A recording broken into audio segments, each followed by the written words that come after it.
Welcome to the Leader Mentality Show with Rob Clemens and Nick DiStefano's back. I got so excited, I almost said Stefano. Hey, DiStefano. I love it. Oh, man. Well, hey, welcome back. Thanks for coming back to the show with us. Of course. Thanks for having me. We, in our quest, a life vision of seeing people raising their own personal bars and trying to raise the bars of others around us, we have this show. I did the Leader Mentality with what separates a leadership mentality from non-leadership mentality. And to me, sometimes that could be, are you selfish or not? And how far does selfishness take us? We could go down a whole show about that. But today, I'm really interested in company culture and accountability culture. I have a relatively young company, Nick.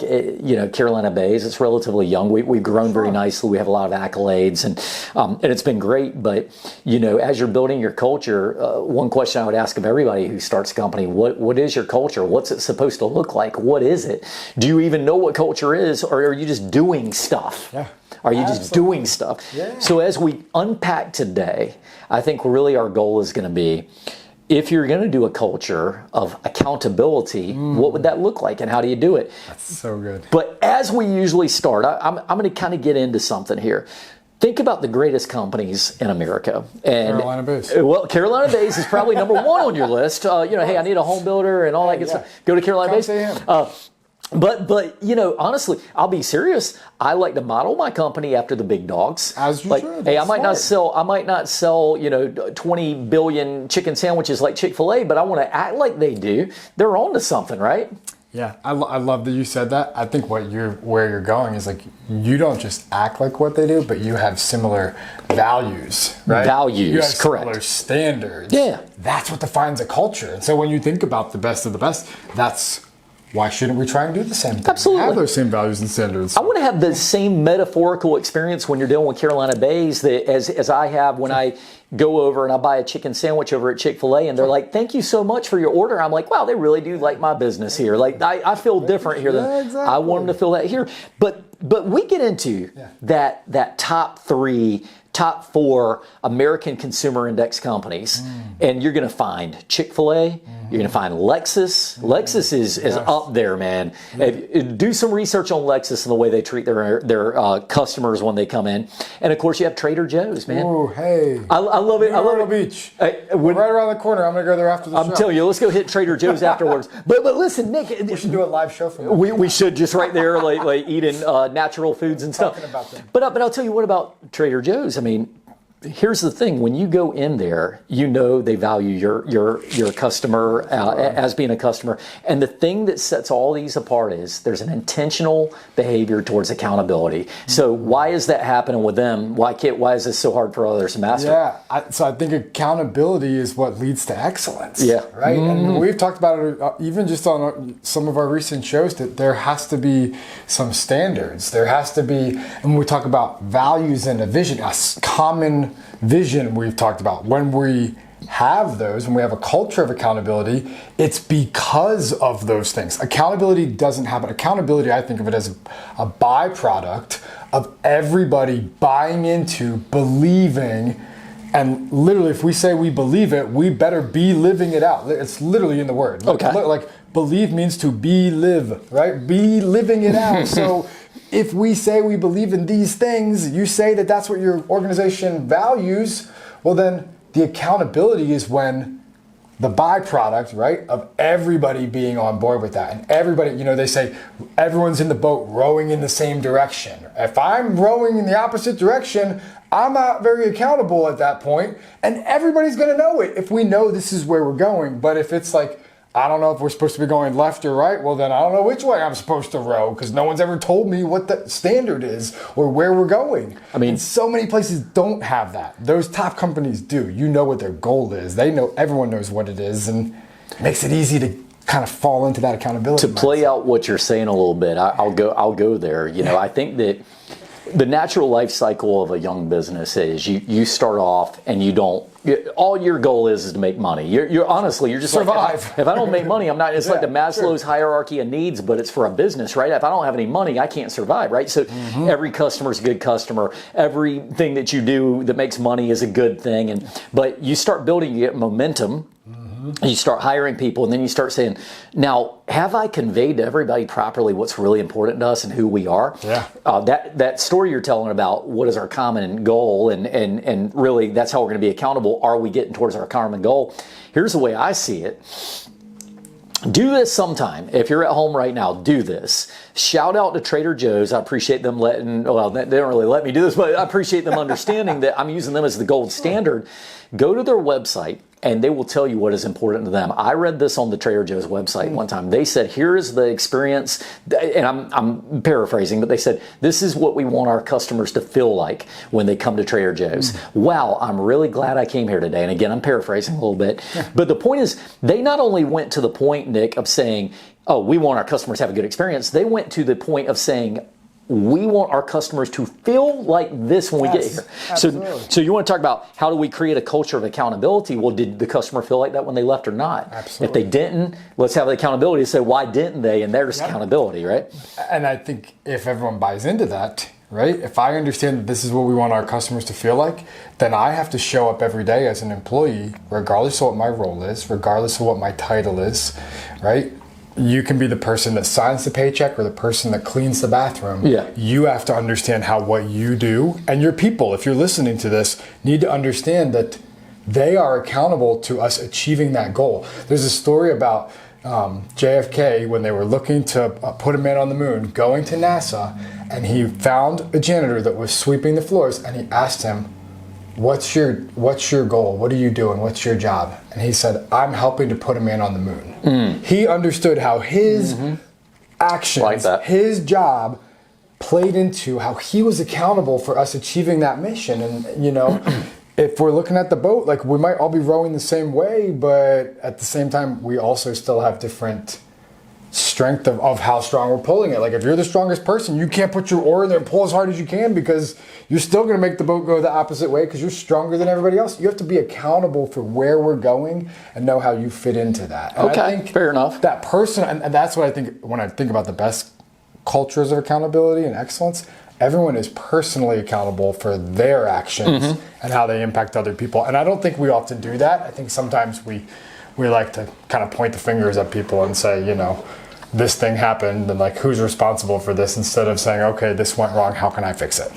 I hate to say it, but I mean I'm going to say there is a hard, tough love part of accountability. Absolutely, sure. And because we're always taking it from the leader angle, whether you're the manager leader or whether you're a leader as in a leader of similar peers. Yeah. And that comes down to like, look, at the end of the day, I'll give you an example. We were on, we did Dragon Boat. Shout out to Dragon Boat too, by the way. Ground Zero here at Myrtle Beach. They do such a great job, and they do this Dragon Boat, also raising money for youth who need great place to go and do quality activity with each other. Just a great mission there. But they have Dragon Boats coming up, actually next weekend, I believe. Depending on when the show airs, it might be over. It was great when it happened anyway, but you guys get the idea. The thing is I've been on many a Dragon Boat, and I've seen the good and I've seen the bad. I'll give you a quick story. Yeah, I love telling the story. It was so fun. We had a year where I was on this boat with a bunch of muscle-bound guys, including myself. Anyway, anyway, hey, whatever. It's a comedy show now. We're hilarious today, but we were on this boat, and we were all guys who like to work out at the gym, and we got through our first race, and we barely won. And when I say barely won, I mean it's a knockout tournament. Oh yeah. So we barely won, and we beat a group that didn't look like they would beat us, but we barely beat them. And we had they rotate coaches out there. So we had another coach come in, and he said, "Hey, look, I watched your last race." He said, "I watched it," and he goes, "I'm going to tell you something. you guys are not in sync with each other. And he said, you think this is about strength and determination. He said, it's about being in sync with each other. And so he gave us a couple of great tips. He said things like, put your oar down in the water. We're going to do it like this. You're going to watch the man in front of you and you're going to do it like this. We're all accountable for what this goal is. And I'm going to tell you something. We raced that next race and we beat everybody in the next round up. In the next round where other people had already been knocked out, we beat them by a boat length. It was that much for the same exact group of people. We were dominating. Absolutely. How did that happen? Well, it comes down to what's the common vision, and the accountability came into when we pulled up the video and we were watching what happened in the first race. Hey, look at the guy whose paddle isn't even getting in the water. Look at the guy whose paddle was hitting the other guy every time. And that's where the tough love of accountability comes in. I do believe sometimes we have to say, hey, here's where you're not going right. Maybe you could do this in a growth way.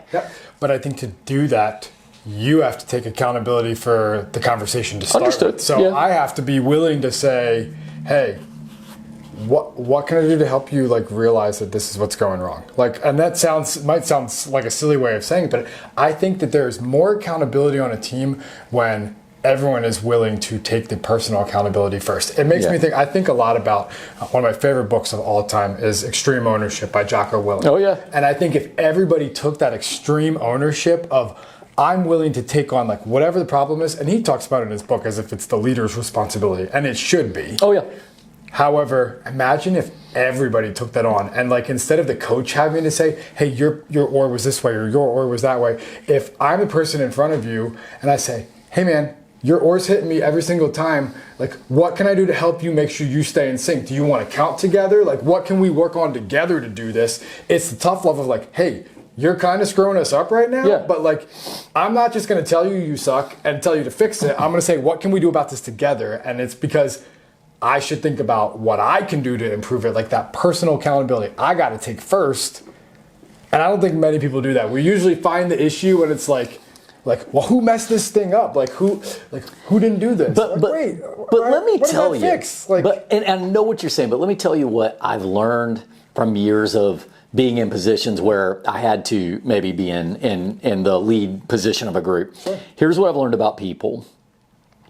Some people naturally have an understanding of who they are. They're reflective. They understand how they affect other people. And it's almost like a gift that some people just start off with more of it. Yeah. And you can train people to understand it, but some people are just naturally going to more intuitively be like, you know what, I got to do better. I'm not doing it. Some people and this is part of our job in management, I believe. Sometimes you got to go to people and say, hey, look, I know you feel like you're doing something and you're mad at everybody here, but let me show you something that's going on. And that's kind of what I'm referencing, right? It's sometimes you need to be accountable, but you don't know when you're needing to be accountable. Certain people have a natural capability, a natural ability to even just hold themselves accountable or recognize that they need to grow and improve. I think we did a show a while ago about growth mindset and the mindset that people have. And I think if you have a fixed mindset, it's really easy to not take any accountability because it's I'm just not good at this. So how am I ever going to get better? But when you have a growth mindset and you're willing to recognize how you grow. So I think in a culture of accountability, in the organizations and anyone that's listening, I would think about what are you doing to help your people grow, help your people develop? What are you doing to encourage them? And not just tell them that they're not accountable, because I want, as your manager, to hold you accountable to whatever we set as a standard, and this is the values. We have these values, and this is how we want our customers to feel, and when you did this, that didn't live up to our values, and so how can I help you to learn and grow so that this doesn't happen again? Not just, you didn't do this, and I'm holding you accountable, and this is the punishment. Because I think that's what a lot of times when people think of accountability, you think about you get pulled over, you're held accountable for breaking the law, right? There's some command and some control, and even go back to influence versus authority. You have authority over me. You can tell me this is the reaction, the result or consequence of me not doing it. But what if we did that and then we also helped him grow? I guess here's my culture of it. Here's my point, right? Here's my point of this, right? I do have a point. And my point is, sometimes we're just be accountable. Guys, just go out and be accountable. Like, that's the key to life. And I'm saying, doing his impression of me right yeah, right. I'm being Nick's. No. But in all reality, it's like so. Yes, I have to hire better. I got to get people who are more like conscientious, and all that's fine. But here's an example. I'll give you another example. I'm full of examples today. I love it. I was on rifle team back in high school, and I don't mean rifle team like pow pow rifle. I don't really shoot per se, but we mean like spinning and flipping the. And the first time I went over to, I was practicing this on my own, and I was literally taking pretend a little fake gun, and I'm like just handing it myself. I'm trying to do what we call twirling. I'm doing like this, and I show it to somebody. I think I'm doing well. I'm accountable. Hey man, I'm accountable. I'm doing this. I'm going to win this thing. And I showed it to one of the people, and they, not the greatest leadership, they kind of laughed at me, and they went, no, that's not it. Let me show you something. And they started doing it, and then they put me on video, and I was doing it, and I saw it, and I was like, oh boy, I thought I was actually doing something that I wasn't really doing. And so I think that when it comes to the accountability side, it's like, it was on that day that I realized, like, wait a minute, for me to truly embrace what I need to do, I have to understand what it looks like in the first place, and I can't just go out and just do what. So, oh, yeah, you're right. So I think that as we're going through this, I'd like to hit you up with a different question. Let me throw this out. So I want to build a culture of accountability at my company. Yeah. Let's say you're 3 or 4 years in, you've started to hire employees. What's a good way for a company to create accountability? Short of saying, hey, everybody, be accountable. Like, what's a good way to create that within your culture? So I think the best thing a leader can do, if you're responsible for other people, if you are responsible for a company, even if you've only got like 2 or 3 new people that just started with you, is that you have to be accountable yourself first, and you can't just be accountable in the sense of like you do all the things and you show everyone that, but like you own your mistakes. Okay. I think so many of us as leaders are really bad at that. We're afraid, like, I can't show any weakness or let these people know that I screwed this thing up. But like, if I want you to do that, then I better dang well be willing to do it as well and say, hey Rob, listen, I was supposed to get this to you. I promised you guys I would do this, and I didn't. I messed up. Here's what happened.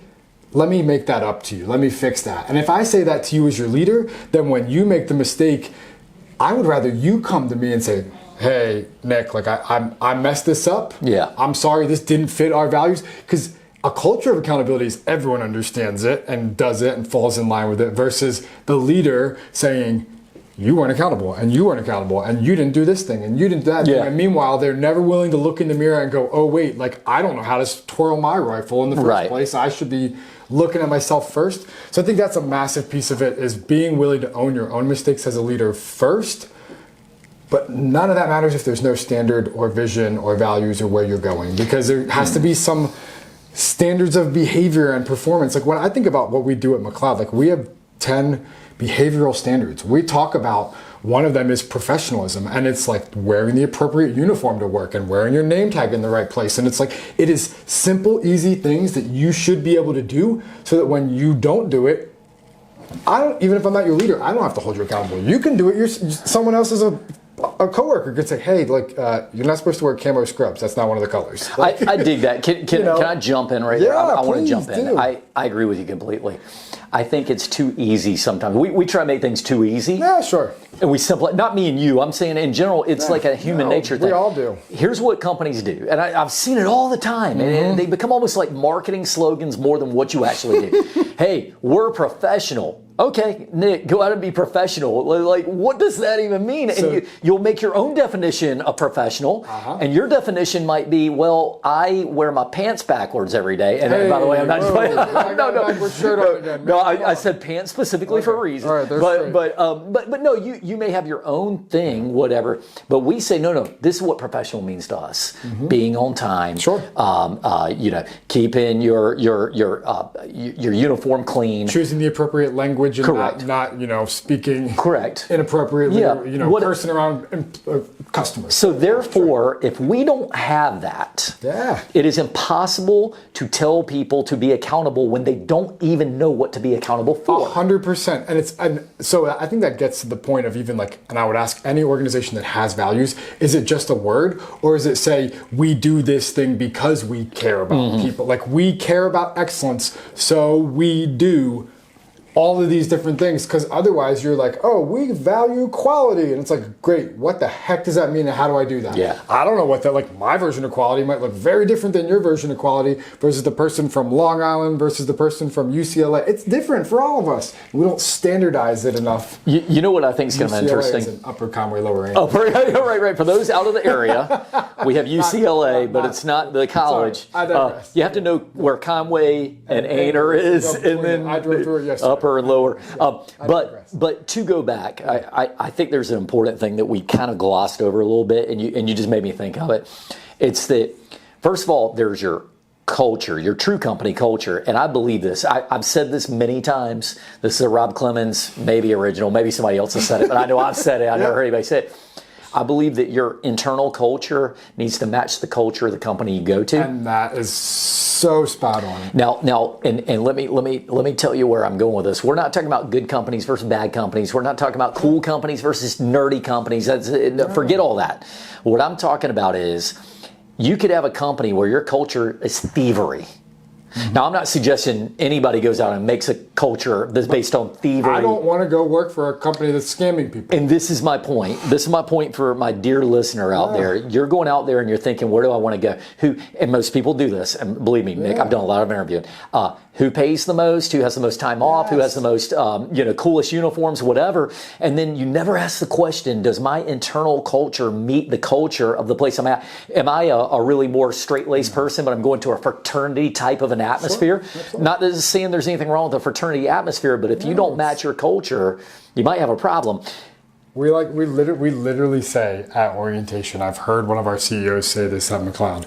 He says it almost every 2 weeks the way of orientation. He says, if you're the type of person that likes to hold the door open for others, if you're the type of person who likes to smile at people in the hallway, if you're the person that doesn't get in the elevator and press the close button when you see someone else coming, then you've come to the right place. Okay. And if you haven't, that's okay.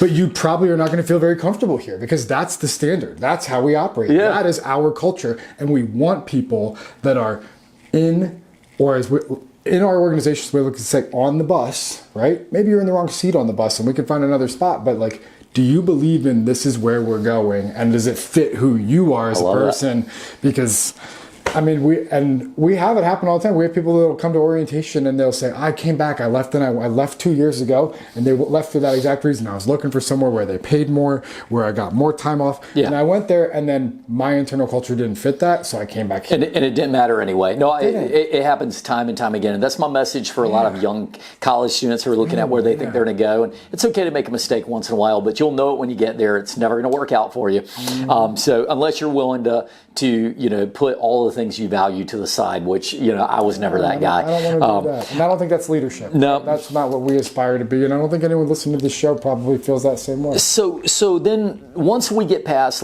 this is who our actual culture is, now the accountability becomes the accountability to be as you're supposed to be, to match that culture. I think one of the things that we have to do, you mentioned standards, and I agree with that. Standards are so important, and I could keep giving example upon example of why standards are so important. We should do a whole show on standards. Well, seriously, I could say be nice to people, and some people's standard of niceness is, hey man, you got spinach in your teeth and your hair looks like. Some people think that's being nice, because what they're saying is, I'm being nice because I'm preventing you from making a mistake today, but that may not be my definition of nice. And again, that's I'm using a bad example, but you get the idea. No, it's true. I'm going to say a way that you create a culture of accountability, and it's almost the opposite of what I think that you and I were talking off the air earlier. Yeah. But what it is I believe you have to have a division of duties And I believe that that division of duties needs to be clear as to whom is doing what. Now, that doesn't mean like, and let me explain myself, because I know you're probably thinking like, wow, Rob, come on, don't we want teamwork? And I'm like, yeah, I want teamwork. But at the end of the day, this is what I tell people when it comes to work. I'll say your job, your duty. We'll know you met success if you go get this thing from point A to point B. Now, on that journey of you getting it from point A to point B, then that is your thing. Now, this other person, they're getting something from point A to point B as well. It's a different point. Now, if you get there, I'm going to hold you, like I'm going to say you were accountable for what you did. We'll know if you succeeded or not by value up. So I have to give them a duty and make sure they understand that that is the goal of the duty.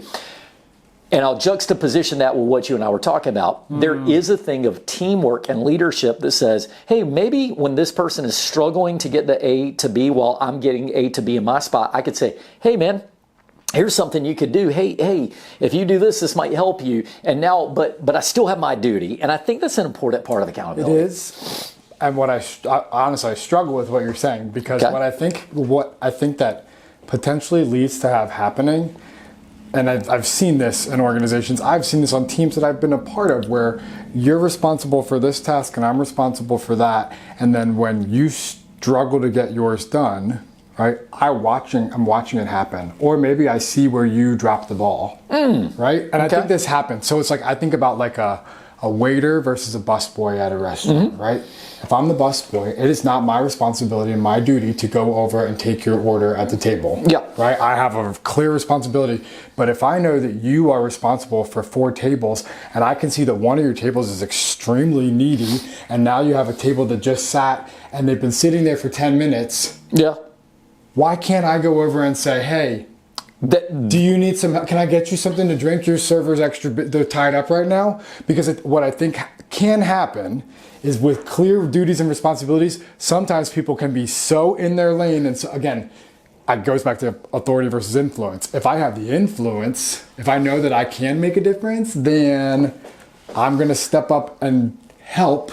Because it's like, what can I actually do about this? Well, right? I don't think sometimes people do that, and it depends on. That's like a simple example of a busboy versus a waiter. But I use that. This is actually one of my premium things I talk about is leadership of the busboy to say, has anybody helped you yet? But I'm going to double down on what I said a minute ago. You see, we have to do a better job hiring. 100%. And what happens is when you hire and you say, this is your duty, this is your success is to get this thing done, whatever it is. Let's say I'm in the back of that. Let's use the restaurant analogy again. I got one guy, he's cooking. I know it doesn't work like this, but bear with me. One guy's cooking the chicken, another guy's cooking the steak. Sure. I believe that if I'm going to hold you accountable, if there needs to be an accountability to, did I do my job or not? Did I get the chicken cooked or not? I don't think what I'm trying to say is, well, I only do the chicken and therefore we're good. I think that's a bad leadership. Sure. I think what I'm saying though is that if this person's like, and you and I both know this, I've seen this in management. If I say, hey, everybody, we got to get the chicken and the steak ready. Like sometimes you lose a little vision, and it's like, hey, when the chicken didn't get made, who are we actually mad at? Well, I'm mad at the team. Well, and it's like there's this old saying. It's like somebody didn't do what everybody could have done because nobody told anybody that it didn't get done. And it's like, so we're all like, nobody's actually accountable in that point, because there is no like roles and responsibilities. What I think, with roles and responsibilities being clearly defined, and that's why I push back a little bit, is that those can happen, and they should happen, because you should be held accountable for your job, but we should also be held accountable for the standards. And if the standard is fans first, and you're going to do everything you can to take care of them, that when you see someone struggling, you don't go, oh, well, that's not my responsibility. Because that's like the 4 words that kill me more than anything in any business is, it's not my job. I know what that gets you. Like, that drives me up a wall. That's not my patient. I don't care if it's your patient or not. If they need help, go help them if you got the ability. But I know that's why. I know why that gets you, because it gets to all managers. That's not my job. But the only way I can word that is, number one, we've done a bad job with leadership. Yes. When people say that, we've done a bad job of hiring, maybe in some cases. But the person who's saying that, here's my only note for the person who says that's my job. If you say that's not my job, if you ever say that, here's all I want you to know. And I'm not saying this as a person who manages people. I'm saying this as a human being that wants to look out for the best in people. When you say that's not my job, I say that's true. You'll never get an opportunity to do anything but your job because that's all you're demonstrating ability to do. I'm looking for the person who's saying, let me show you what I can do. That is the magic of how you get promoted. And so I think what we need to have truly a culture of accountability. I need to have accountability for my words today. Yes, sir. I think what we need truly is we need people that buy into where we're going. They understand the vision and the values and then the set standards and behaviors, but with that have clear responsibilities. And those two things I think have to go together. What I think we're kind of saying, the both of us, is that because we've probably all worked with people or had people on our team that are the lack of accountability and that's not my job type of mentality. Yeah. And you're right, those people won't be promoted, but also those people are not going to help your business create a culture of accountability. Because in that sense, while they're doing their job and their responsibility, they're also not taking accountability at the end of the day. I think we can wrap the show with that agreement. I think that ultimately we need to get the right kind of people in. I've always said when you're building a culture of your company, the first thing is you need to hire the right people, and you need to do what you need to do that through testing, through proper interviewing, through whatever. You need to give them the tools that they need to succeed. If you do not give them those, they have no chance. You need to give them a roadmap. You need to give them continuous feedback on are they on the right track or not. And I think that that's three of the first steps of really hiring that right person. If we have not done that, we can get mad all we want to, but we've really already kind of failed ourselves in our mission. So I think this is a great thing. Today, we can leave it with this. We say, if you are creating a culture of accountability, you hit some big ones today. Standards. You got to have a standard. What is the standard? You have to know what your culture is at all. Like, what do we consider to be? Right? Where are we going? I love that. I say we have to have a division of duties. We have to kind of have some level of duties. Now, that doesn't mean we don't help others. That's not at all it, but we do need to at least understand this is what I'm supposed to do if I don't do that. And we said a couple of shows ago, common vision, man. Just if we don't have that common vision, I don't think we'll ever have an ability to have accountability. So very cool stuff. Nick, what you been doing lately, by the way? Before we sign off, you did the marathon. Did you do the marathon? Yeah, I did. I got 55 miles done. It was a good time. Yep, a lot of personal accountability. A lot of people helped me out as well. Right, a lot of people that had very specific roles to help me get there. They had divisions of responsibilities. So I've been doing that, and then. Get ready for the next one? Like, do you start training for the next one after the first one? That's the goal, is to look for the next one down the road. I took a little bit of time off. Okay. Take a break, take care of the old noodle. But really, for me, this month has been all autism. It's been everything. April that's my month. I did a presentation this morning for my kids' class all about how they could be kind and how they could recognize people that are different. And it was fantastic. That's probably been the highlight of my year so far presenting. I get to talk to all sorts of people. You know that. That's so cool. That was the coolest presentation that I've done so far this year, was for a group of like 22 fifth graders. Yeah, making a difference with them. Look, I mean, I'll tell you this. I had a good joke lined up for you too, and you just you took it out with a really noble thing.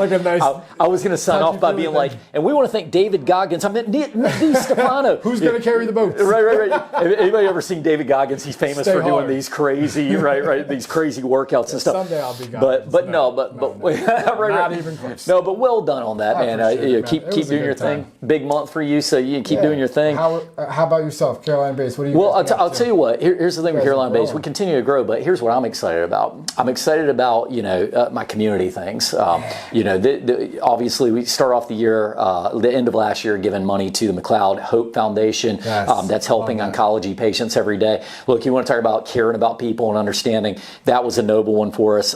Recently we helped out Habitat for Humanity. I believe being in the building industry, I'm committed to having people get their best home. I think it's such an amazing organization that helps people get their first home. And of course we got one that we're actually be helping kids with their confidence. We're going to be donating to that in the next quarter and really taking a big part on that. So cool. Look, dude, so when you ask me what's exciting to me at Carolina Bays, it's what I'm giving back, not what I'm taking in. You know what I'm saying? That's so cool. All right, man. Well, hey, listen, we do want to thank everybody. Make sure to like us and share us on your social media of choice. And we'll see you all next time on the Leader Mentality Show with Rob Clemens and guest host Nick DiStefano.